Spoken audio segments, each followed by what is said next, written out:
வாழ்க்கையில எப்போவாச்சும் இனிமேல் வாழ்றதுல அர்த்தமே இல்ல, இதுதான் முடிவு அப்படின்னு உங்களுக்கு தோணிருக்கா?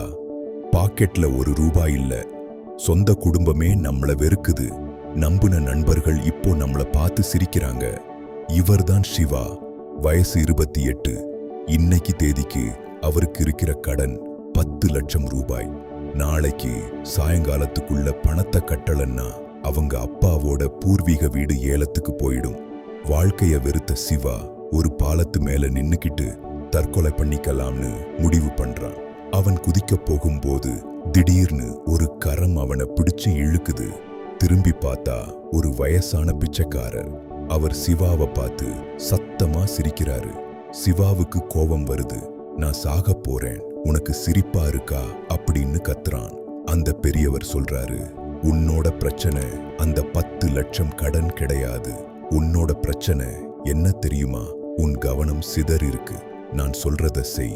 அடுத்த 1 மணி நேரம் நான் சொல்றபடி நீ செஞ்சா என் குடிசைக்கு அடியில புதைச்சு வச்சிருக்க 50 லட்சம் மதிப்புள்ள தங்கத்தை உனக்கே தர்றேன். சிவாவுக்கு வேற வழி தெரியல. சாகரத்துக்கு முன்னாடி ஒரு முயற்சி பண்ணி பாப்போம்னு தோணுது. சரி, நான் என்ன பண்ணணும் அப்படின்னு கேக்குறான்.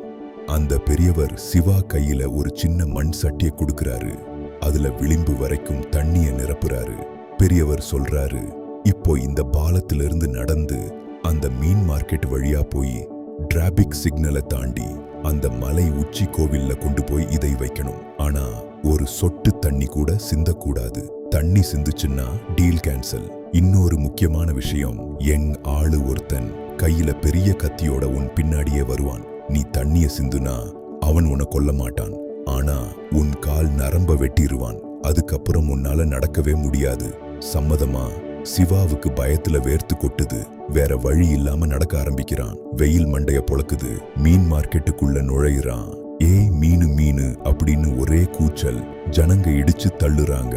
திடீர்னு ஒரு குரல், டேய் சிவா, எப்படா பணத்தை தருவ அப்படின்னு கேக்குது. பார்த்தா சிவா யார்கிட்ட கடன் வாங்குனானோ அவரே அங்க நிக்கிறாரு. சிவாவுக்கு ஓடணும் போல இருக்கு.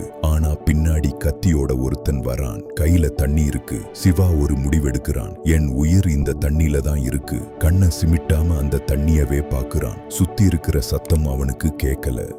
திட்டுனவன் முகம் தெரியல. அவன் கண்ணுக்கு தெரிஞ்சதெல்லாம் அந்த மண் சட்டியும் அதுல இருக்கிற தண்ணியும் மட்டும்தான். பேய் மாதிரி அந்த கூட்டத்தை கடந்து போறான். அடுத்தது மெயின் ரோடு டிராபிக். வேகமா வந்த ஒரு பஸ் சிவா மேல இடிக்க வருது.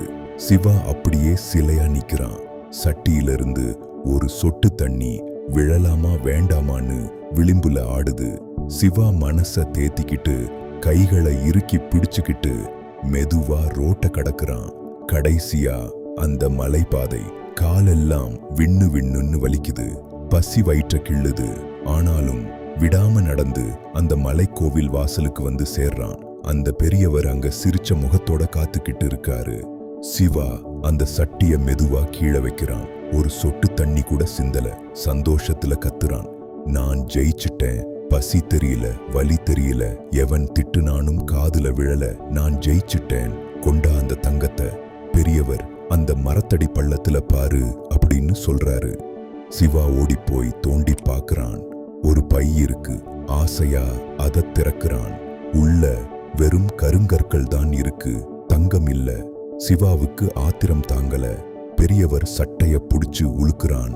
யோ பெருசு, என்ன ஏமாத்திட்டியா? வெறும் கல்லுக்காகவா என்ன சாகச பயணம் செய்ய வச்ச? பெரியவர் பலமா சிரிக்கிறாரு. சிவா, ஆத்திரப்படாம நான் கேட்கறதுக்கு பதில் சொல்லு. நீ மார்க்கெட்ல நடந்து வந்தப்ப உன்னை சுத்தி இருந்தவங்க உன்னை கேவலமா திட்டுனது உன் காதுல விழுந்ததா? சிவா யோசிக்கிறான். இல்ல. உன்னோட 10 லட்சம் கடன் ஞாபகம் வந்துச்சா? இல்ல. ஏன்னா என் கவனம் முழுக்க அந்த தண்ணி மேல மட்டும்தான் இருந்துச்சு. கவனம் சிதறி இருந்தா நான் செத்திருப்பேன். அப்போ பெரியவர் சொன்னாரு, சிவா, இதுதான் வாழ்க்கையோட ரகசியம். நீ நடந்து வரும்போது உலகம் அதே கூச்சலத்தான் போட்டுக்கிட்டு இருந்துச்சு. உன் கடன் பிரச்சனை அங்கேயேதான் நின்னுக்கிட்டு இருந்துச்சு. ஆனா அது எதுவுமே உன்னை தொட முடியல. ஏன்னா உனக்குன்னு ஒரு இலக்கு இருந்துச்சு. உன் கவனம் 100% உன் இலக்கு மேல இருந்தா தடைகள் எல்லாமே மங்களாகி போயிடும். அன்னைக்கு சிவாவுக்கு தங்கம் கிடைக்கல, ஆனா அதை விட பெருசா ஒண்ணு கிடைச்சது. தன்னோட மனசு இவ்வளவு பவர்ஃபுல்லா அப்படிங்கிற உண்மை அவனுக்கு புரிஞ்சது. அதே வேகத்தோட கீழே இறங்குனான். அவமானங்களை பார்க்கல, நேரத்தை பார்க்கல, உழைப்ப மட்டும் பார்த்தான். 2 வருஷம் கடனை மட்டும் அடைக்கல, அந்த முழு பில்டிங்கையும் அவனே விலைக்கு வாங்கினான். நண்பா, வாழ்க்கைங்கிறது அந்த மீன் மார்க்கெட் மாதிரி தான். பிரச்சனைகள் வந்துகிட்டே தான் இருக்கும். நீ சுத்தி முத்தி பார்த்தன்னா பயந்து போயிடுவ. ஆனா உன் லட்சியத்தை மட்டும் அந்த தண்ணி சட்டி மாதிரி பார்த்தன்னா இந்த உலகத்துல உன்னை எவனாலையும் தடுத்து நிறுத்த முடியாது. வெளியில கேக்குற சத்தம் உன் வெற்றி சத்தத்தை அடக்க விட்டுறாத. கூர்மையா பாரு, கடினமா உழை, சிகரம் தொடு. இது உங்கள் சிகரம் தொடு. இணைந்திருங்கள்.